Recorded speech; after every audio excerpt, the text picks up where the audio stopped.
Alors c'est un privilège, un honneur et je dirais même un sujet de tremblement de devoir m'exprimer après de telles sommités.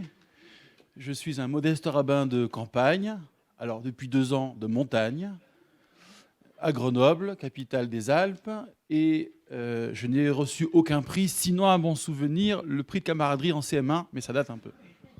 J'essaierai donc d'être avec vous très simplement un bon camarade et de traiter à la manière de théologien, le mot est un peu pompeux, mais au départ, il en sera ainsi, la question de la vérité, autour donc, en conservant la question qui nous est posée, la vérité dépend-elle de nous, telle que vous l'avez très aimablement et doctement problématisée.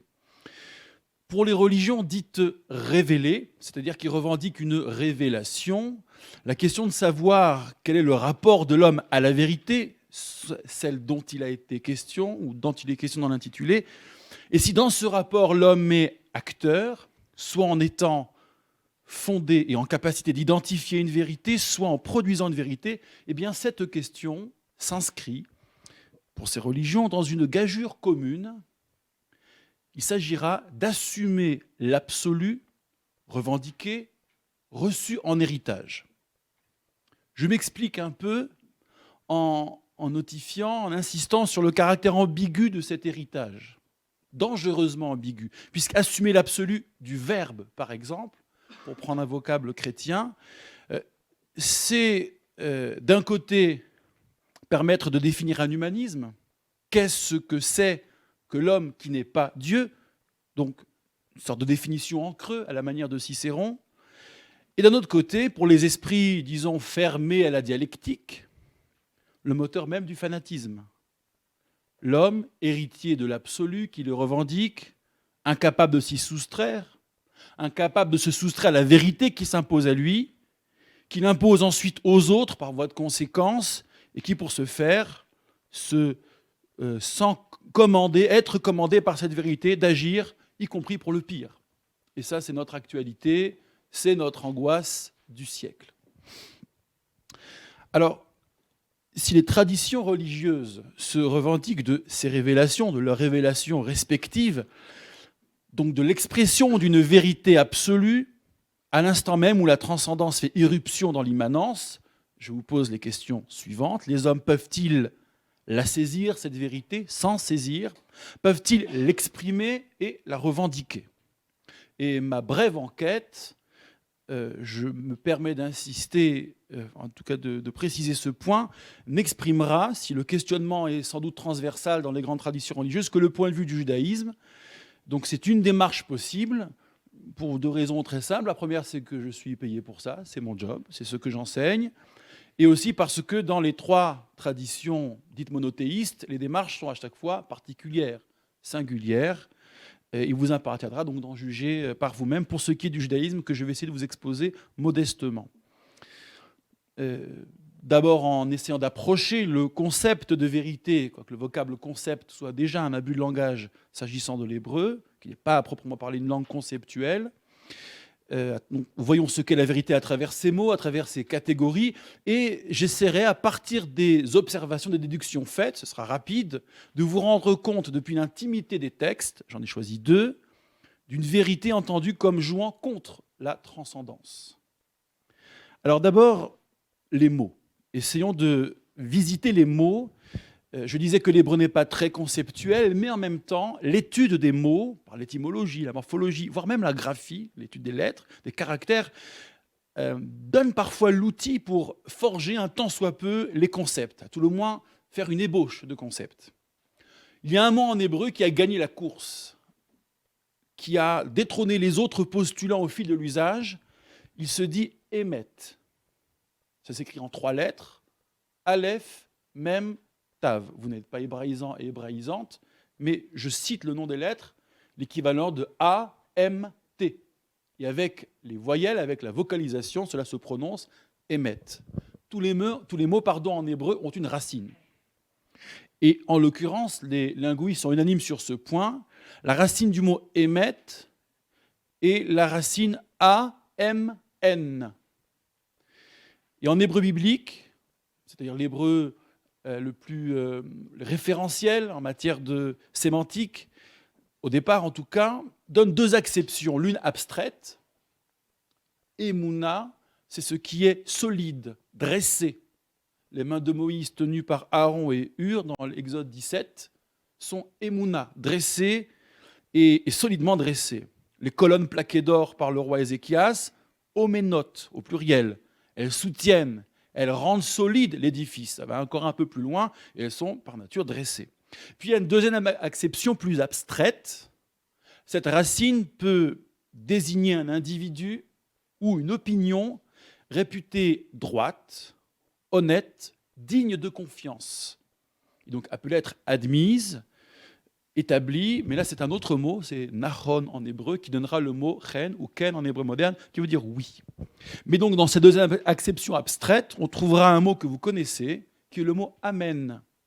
Cette racine donne le mot amen, qui est exactement, enfin qui est très proche de émet, le mot vérité au départ, de sorte que dans une langue française de notre siècle, il serait plus opportun de traduire amen par c'est bien ainsi, j'en atteste, plutôt qu'ainsi soit-il. Emouna, bâti sur la même racine, dans cette deuxième acception, c'est le mot retenu plus tard pour dire la foi, Emouna. La morphologie du mot émet est assez édifiante, puisque j'ai indiqué qu'il s'agissait de 3 lettres en hébreu. La première du mot émet est la première lettre de l'alphabet hébraïque. La deuxième lettre du mot émet, sa lettre centrale, est tout au milieu de l'alphabet hébraïque, tandis que la troisième lettre, la dernière, est tout à la fin de l'alphabet hébraïque. Vous avez donc un prélèvement de l'alphabet, tel qu'il est transmis, traditionnel, qui indique que ce mot est solidement ancré et en parfait équilibre. J'ajoute, cette fois-ci au niveau de la graphie des lettres, et je n'ai pas eu le loisir de vous en faire la représentation, mais vous pourrez le trouver par vous-même, les lettres que j'ai indiquées, Aleph, Mem, Tav, ont toutes 2 pieds ou une base totale par rapport à leur surface. Autrement dit, elles sont stables sur la ligne, sur le tracé de la ligne.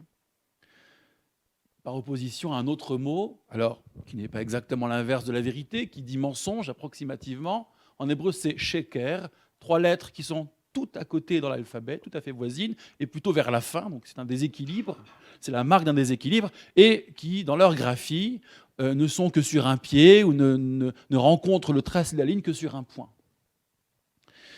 J'observe donc, c'est un premier coup d'œil, que le mot qui dit vérité en hébreu suppose donc solidité, rectitude, fiabilité, autrement dit, ce sur quoi l'on peut s'appuyer. Ce qui, curieusement, est plus proche de ce que j'appellerais le tenu pour vrai que de la prétention à la vérité absolue. Finalement, ces premières observations nous donnent un mot émet, vérité en hébreu très pauvre, très insuffisant et très loin d'un concept de vérité absolue. C'est une relative déception de ne pas voir converti le mot émet à cette dimension d'absolu. Mais dans l'enseignement du Midrash, c'est l'enseignement des rabbins de l'Antiquité, des derniers siècles de l'Antiquité. C'est un corpus assez étalé dans l'espace et dans le temps. Il y a, mais j'y reviendrai tout à l'heure, un propos énigmatique que je peux déjà vous livrer, qui, semble-t-il, est contemporain des néo-académiciens ou des néo-platoniciens. Émet, je cite, Émet est le sceau de Dieu. Le sceau, donc, la bague avec laquelle on signe. L'instrument, chotam en hébreu, le signe qui permet d'identifier l'expéditeur, sinon l'auteur. L'accessoire qui permet d'attester de l'existence d'un auteur et de l'authenticité de ses actes. Émet n'est donc pas en Dieu, si je travaille un peu cette phrase, si je suis attentif à ce qu'elle dit, car émet, et ça correspond à notre première intuition, n'est que le vraisemblable. Ainsi, le vraisemblable témoignerait du vrai, mais je m'avance un peu, comme une sorte de reflet probant. Peut-être en est-il même une émanation. Et si le vrai, avec un grand V, là je rentre dans une dérive platonicienne, mais qu'importe, si le vrai qui serait en Dieu demeure inaccessible, le vraisemblable, lui, ce que j'ai appelé le tenu pour vrai, témoignerait pour lui, car procédant de lui. Ce sont des hypothèses d'exégèse que j'avance sur cette phrase. Mais parler de la vérité ou relever son usage, c'est aussi, et je vais vous livrer cela maintenant, là encore très rapidement, établir un catalogue des vérités. Qu'est-ce que le judaïsme revendique ou avance comme vérité? Quelles sont ses prétentions pratiques? Comme on dit aujourd'hui, pratico-pratique à la vérité. Il y a d'abord les vérités de la foi, puis ensuite les vérités juridiques, entre guillemets. Mais j'emprunte le mot juridique. Les vérités de la foi. D'abord, les récits de la Bible, qui se regroupent selon deux catégories, et c'est tout à fait diachronique ce que j'indique là par rapport au texte. D'un côté, les mythes performatifs, qui sont, selon la formule de Paul Venn, ni vrais ni faux, qui n'ont pas le statut de la vérité. Par exemple, la théogonie de la Genèse, qui indique comment le monde se forme. Vous n'étiez pas là, je n'étais pas là, personne n'était là pour en attester. C'est donc un mythe pur sucre, seulement c'est un mythe très utile, fondateur, et qui inspire tant et plus de leçons pour l'humain en devenir. Puis d'autres récits ont des prétentions historiques, pas aux sciences scientifiques naturellement, présentant des faits mis en cohérence, donc une construction historique, ou la situer dans le fil du récit biblique. Je vous laisse le soin de le deviner peut-être, de formuler des hypothèses. Pour ma part, je pense que le « Va-t'en pour toi » adressé à Abraham est le début d'un récit au moins pseudo-historique. On n'est plus tellement dans le mythe, visiblement. C'est en tout cas une querelle d'exégètes, évidemment de scientifiques. Dans les vérités de la foi, vous avez aussi les dogmes. Et là, il faut que je me confesse, si vous le permettez, nous ne sommes pas très bons en dogmes. Inventorier des dogmes et établir un credo, en hébreu anima amin, je crois. Ça a été plus une réaction qu'une action. C'est arrivé très tard dans l'histoire. Il faut attendre le bas Moyen-Âge pour que des auteurs différents, un peu seuls, chacun de leur côté, fassent des tentatives pour dire voilà, au fond, dans le judaïsme, ce en quoi nous croyons. Et le plus spectaculaire, donc il n'y a pas de concile, le plus spectaculaire, c'est que ces tentatives sont divergentes sur les objets de la foi, sur le nombre d'articles éventuels, sur les thèmes, sur leur degré d'importance, ce qui fait qu'au fond, le seul point qui fasse unanimité, c'est qu'aucun de ces points, de ces thèmes, de ces objets de la foi ne mettrait en cause, s'ils ne sont pas adoptés, si on n'y adhère pas, l'appartenance. Tant et si bien que les Juifs ne forment pas une communauté de croyants, aussi surprenant que cela puisse paraître. Mais le dessein de ces auteurs, c'est Maïmonide, Saadia Gaon et d'autres, c'est surtout d'être dans la réaction au christianisme, rejet du dogme chrétien. Quand vous regardez leur texte, c'est quasiment un copier-coller, moins les parties qui posent problème pour les juifs de l'époque, du credo établi au concile de Nicée. Et donc c'est l'affirmation de dogmes propres et autonomes. Mais on est presque dans l'exercice de style et surtout dans la réaction.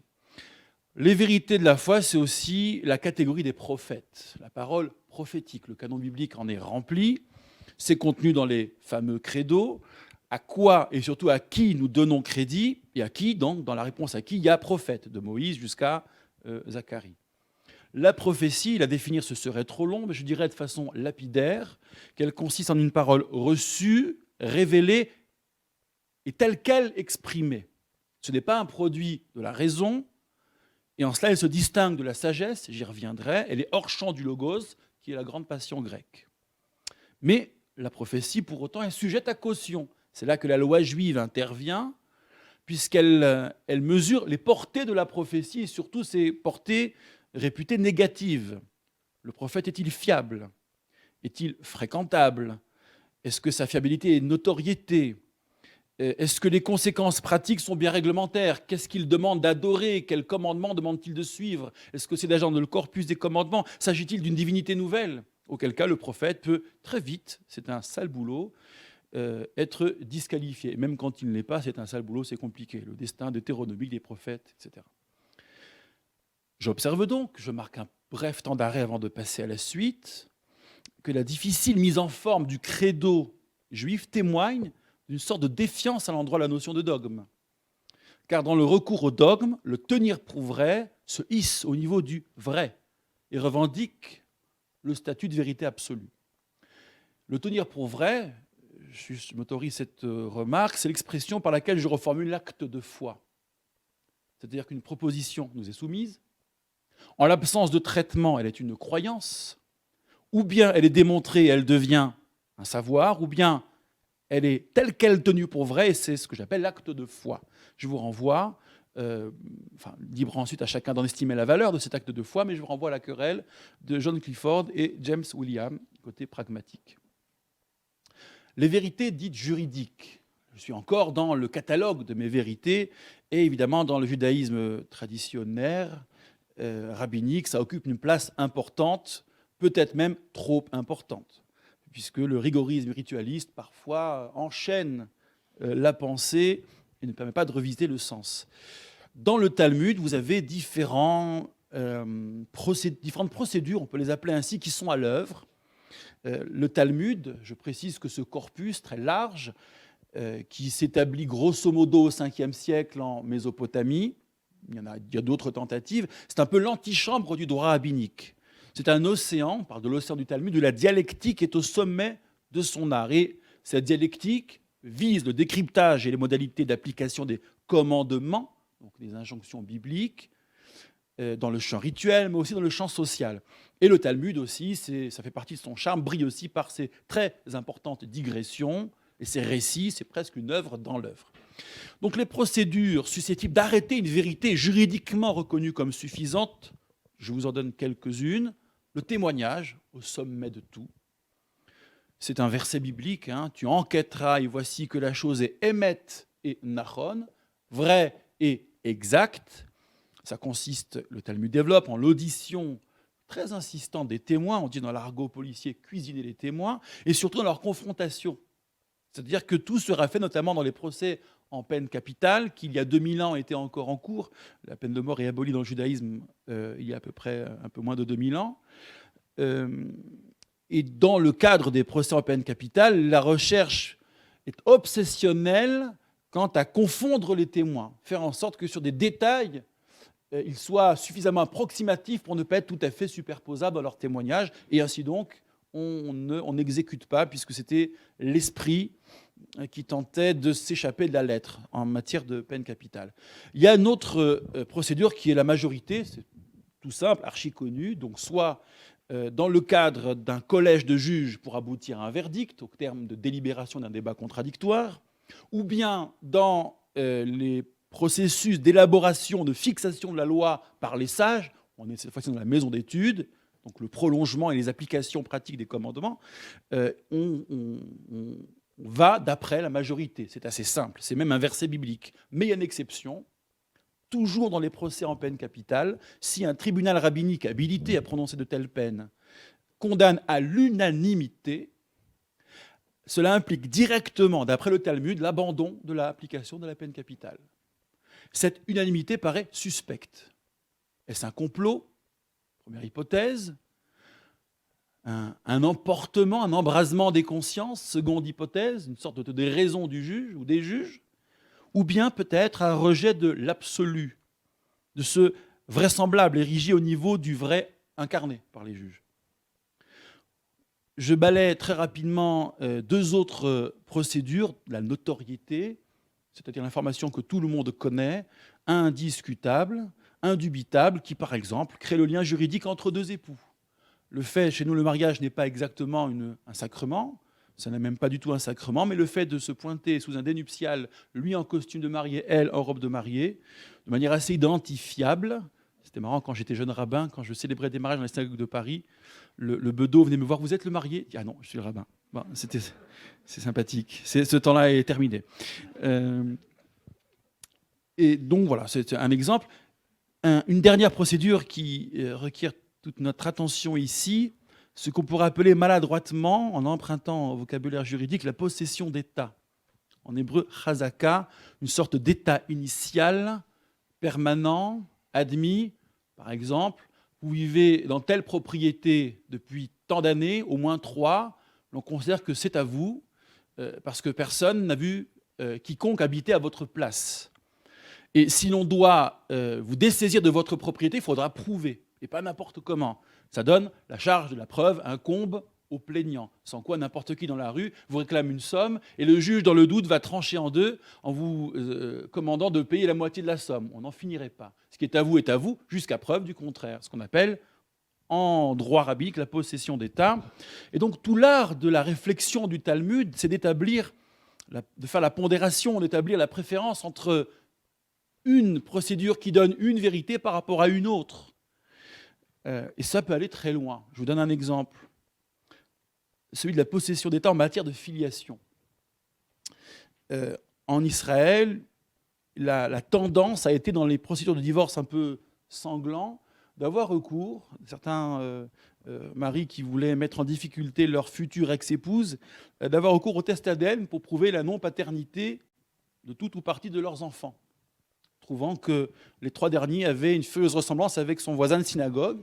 Monsieur considère qu'il y a anguille sous roche et donc, hop, test ADN. Les autorités rabbiniques en Israël se sont dressées contre cette pratique qui n'aurait d'autre effet que d'ajouter parfois la confusion à la douleur, et surtout en revendiquant, parce que finalement c'est peut-être libérateur d'avoir l'information, mais en même temps en revendiquant la possession d'État en matière de filiation, on peut l'appeler ainsi, qui se déclinerait de la sorte: vous avez élevé cet enfant, vous l'avez donné votre nom, vous l'avez éventuellement aimé, au regard de la loi juive, il est votre fils, quoi qu'il advienne. Oubliez le reste. Qu'importe les données livrées par les tests ADN. Donc la vérité de l'identité génétique s'efface devant celle retenue par la loi. S'agit-il du relativisme consacré? Enfin, ce grand mot. Disons que l'information du test ADN ne dit pas tout de la parenté. Il dit simplement qu'un tel est géniteur d'un tel. Est-ce que pour autant, il n'existe pas une sorte de parenté ultime, plus forte, qui relève de la possession d'État en matière de filiation? En bilan, ces vérités que j'ai présentées, juridiques, sont des vérités de fonctionnement, qui fonctionnent sur le mode de la cohérence, qui requièrent l'adhésion du corps social, en ce que ces vérités sont un peu, même beaucoup, son reflet, il se reconnaît en elles, des vérités donc pragmatiques, jugées à l'aune de ce qu'elles apportent sur le terrain du réel. Des vérités totalement dans l'immanence. Voyons maintenant l'intimité des textes. Nous avons vu les mots, nous avons vu le catalogue des vérités revendiquées dans la tradition juive. Il y a 2 textes assez croustillants que j'ai envie de vous livrer pour illustrer ce propos. Et le plus croustillant, le plus provoquant du Talmud raconte qu'un certain maître, Rabbi Eliezer, était en débat contre la majorité des sages. Il avait, sur un débat que je ne vais pas détailler, sur un thème donné, une position, et tous les autres avaient une autre position. Le Talmud raconte, parce que ce Rabbi Eliezer ne se démontait pas, c'était un homme à miracle: si j'ai raison, que tel caroubier le prouve. Et voilà que le caroubier, donc l'arbre, se déplace de 100 coudées. Tout le monde est ébahi, mais les autres lui répondent: le caroubier, même pas mal, ça ne prouve rien. Semble-t-il, il savait faire beaucoup mieux. Il pouvait déplacer la forêt s'il voulait. Les autres. Il continue, donc, si j'ai raison, que la rivière le prouve. Et voilà que le fleuve s'arrête de couler. Il nous refait le coup de la mer Rouge. Les maîtres lui rétorquent: mais ça ne prouve rien non plus. À la fin, il y en a un petit peu marre, je vous passe les détails. À la fin, c'est une voix céleste qui, dans la maison d'études, parce qu'il propose aussi que les murs s'effondrent, et les murs, ne s'effondrent pas. Les murs de la maison d'études sont, dans l'entre-deux, se mouillent pas, se penchent, mais ne s'effondrent pas, pour donner raison un peu à tout le monde, ou à personne. Et donc c'est là que la voix céleste proclame et dit: pourquoi vous opposez-vous à Rabbi Eliezer alors que la loi est toujours comme lui, ou doit être toujours comme lui? Que répondent les sages? Que la voix céleste reste là où elle est. Je vous livre la sentence en hébreu: Lo bashamay mihi, la Torah n'est plus dans le ciel. Il y a un épilogue à cette affaire, mais la loi est donnée, donc c'est l'affaire du Sinaï, la révélation du Sinaï, elle est dans l'immanence. Ce sont les hommes qui l'animent, qui en débattent, qui la prolongent. Ce produit de la révélation a maintenant sa place ici-bas. La transcendance n'est plus le lieu d'où s'exprime la vérité de cette loi en tant que vérité opérante. Ce qui tiendra lieu de vérité opérante, le tenu pour vrai ou le vraisemblable qui ressort au terme du débat contradictoire. C'est cela donc qui sera tenu comme vérité opérante. L'épilogue est assez amusant. Un maître qui rapporte anecdote au prophète Élie qui passait par là. Lui, c'est une sorte d'immortel qui reste toujours dans les embrouilles. c'est un rabbi Nathan qui dit à Élie, dis donc, mais qu'est-ce que Dieu pense de cette affaire? C'est tout de même, c'est un scandale. Et le prophète Élie, qui sait ce qui se passe, entre guillemets, là-haut, le Talmud aime beaucoup s'amuser avec ces figures, dit, ah mais tu sais pas, mais Dieu rigole. Dieu rit, et il se dit, enfin, mes enfants m'ont vaincu. Enfin, mes enfants m'ont vaincu. Fin de citation. Donc ces situations se traduisaient bien par un rapport de force, puisqu'à la fin, les enfants vont vaincre Dieu. Mais Dieu, si j'ose dire grand Seigneur, se réjouit que les hommes aient tenu bon, qu'ils aient poursuivi leur logique en optant pour une vérité relative, en renonçant à la vérité absolue, pour une vérité dont ils sont les auteurs, plutôt que pour une vérité hétéronomique qui s'imposerait à eux. Dieu qui se réjouit, l'expression semble indiquer que le projet du Créateur trouve son aboutissement, entre guillemets, par le comportement ou à travers le comportement de la créature. Ce projet d'homme, c'est évidemment dans l'appel de la Genèse, faisons l'homme qui trouve sa trace. Et je vous propose comme ultime référence de regarder de près un texte du Midrash qui m'émeut toujours beaucoup. Le Midrash, commentaire antique, linéaire du texte biblique, s'arrête sur « faisons l'homme ». En hébreu, narasé Adam, faisons l'Adam, l'Adam primordial, diraient les mystiques. Et le Midrash demande, mais à qui Dieu parle là? Il est tout seul. Vous prenez les versets de la Genèse, donc c'est le tout début, il est tout seul, il n'a personne à qui s'adresser. Et le Midrash raconte une scène absolument folle. Dieu consulte les anges. Et il dit alors, façon de Gaulle, on le fait, cet homme, oui ou non? Question référendaire. Si je suis désavoué, etc. Bon, mais Dieu ne démissionne pas. Et alors, c'est, comme le déplorait de Gaulle, c'est la logique des partis. Les tripatouillages, comme il aimait à les dénoncer, les anges se regroupent en 4 parties. Retenez bien, une bannière porte le nom de bonté, le parti de la bonté. Une autre, le parti de la vérité. Ça fait un peu orwellien, ça, ministère de la vérité. Le parti de la justice et le parti de la paix. Et donc, c'est parti, chacun s'exprime. La bonté milite pour la création de l'homme, faisons-le. Parce qu'il est capable de bonté, il est capable de compassion, de commisération vers le plus faible. Mais la vérité dit, ah non, non, pas du tout, l'homme n'est que mensonge. Il est rempli de mensonges, l'homme, l'humain, mesdames, c'est pour tout le monde. La justice dit oui à l'homme, parce qu'il est enclin à la justice sociale, là, je reformule, mais la paix dit non à l'homme parce qu'il est conflictuel et groupusculaire. Résultat, vous l'avez compris, il y a un blocage institutionnel céleste, 2 contre 2. On est donc dans une impasse. Que fait Dieu? Alors, c'est plus De Gaulle cette fois-ci, c'est du côté du Parti communiste qu'il faut trouver la méthode. Pour ceux qui se souviennent, au PC, alors PCU en URSS, mais plus tard encore en France, quasiment jusqu'à Robert Rue inclus, on pratiquait ce qu'on appelle le centralisme démocratique. Nostalgie, hein? En quoi ça consiste? C'est très simple. Tout le monde vote, dans l'Assemblée générale, si ça porte ce nom-là, si mes souvenirs sont bons, mais il y a une consigne qui est donnée par le bureau politique, voire le secrétaire général, et tout le monde doit voter la consigne. Centralisme démocratique. Et si on ne vote pas la consigne, là, c'est l'anathème, ça devient très religieux pour le coup. C'est les orties avec lesquelles vous êtes fouettés et jetés dehors. Les intellectuels en ont eu pour leurs frais, par exemple. Et donc, que fait Dieu? Et puisque on est 2 contre 2, il va falloir écarter une partie du corps électoral, le jeter dehors. Dieu, je cite le Midrash, saisit la vérité et la jette au sol.